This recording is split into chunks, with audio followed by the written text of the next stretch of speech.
नमस्कार, मी संस्कृती आणि आपण पाहत आहात नवा मराठा।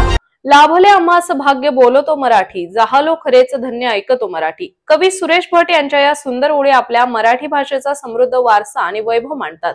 मराठी भाषेला जितका मोठा समृद्ध वारसा आहे तितकीच मोठी आणि थोर साहित्य परंपरा आहे। आज 27 फेब्रुवारी मराठी भाषा गौरव दिन। मात्र काही जण याला मराठी राज्यभाषा दिन म्हणतात। काय आहे या दोन्हींमधील फरक जाणून घ्या सविस्तर। मराठी भाषा गौरव दिन का साजरा केला जातो तर श्रेष्ठ मराठी साहित्यिक, ज्ञानपीठ पुरस्कार विजेते लेखक वि.वा. शिरवाडकर म्हणजेच कवी कुसुमाग्रज यांचा 27 फेब्रुवारी रोजी जन्मदिवस। विष्णू वामन शिरवाडकर म्हणजेच कुसुमाग्रज यांच्या जयंतीनिमित्त मराठी भाषा गौरव दिन साजरा केला जातो। कवी कुसुमाग्रज यांना ज्ञानपीठ पुरस्कार मिळाल्यानंतर 27 फेब्रुवारी हा दिवस मराठी भाषा गौरव दिन म्हणून साजरा केला जाऊ लागला। मराठी भाषा गौरव दिनाचे निमित्त साधत राज्यभर विविध कार्यक्रम, पुरस्कार सोहळे, कवी संमेलनांचे आयोजन केले जाते। मराठी भाषा दिनाचे औचित्य साधत विविध कार्यक्रमाचे आयोजन केले जाते। कवी कुसुमाग्रज यांचे महाराष्ट्राच्या साहित्य सांस्कृतिक क्षेत्रात मोठे योगदान आहे।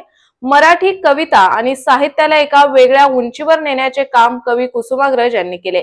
मराठी ही शिकण्याची भाषा व्हावी, मराठी बोली भाषेला महत्त्वाचे स्थान मिळावे यासाठी त्यांनी प्रयत्न केले। म्हणूनच मराठी साहित्यातील मानाचे पान म्हणून कवी कुसुमाग्रज यांचे नाव आदराने घेतले जाते। तसेच वि.वा. शिरवाडकर यांनी लिहिलेली नटसम्राट, किनारा, वादळवेल, मराठी माती, विशाखा ही नाटके आणि कादंबऱ्या प्रचंड गाजल्या। कुसुमाग्रजांनी 16 कविता, 3 कादंबऱ्या, 8 लघुकथा, 7 निबंध, 18 नाटके आणि 6 एकांकिका लिहिल्या। त्यांच्या स्मृतींना अभिवादन करण्यासाठी 27 फेब्रुवारी हा दिवस मराठी भाषा गौरव दिन म्हणून साजरा करण्याचा निर्णय 21 जानेवारी 2013 रोजी घेण्यात आला।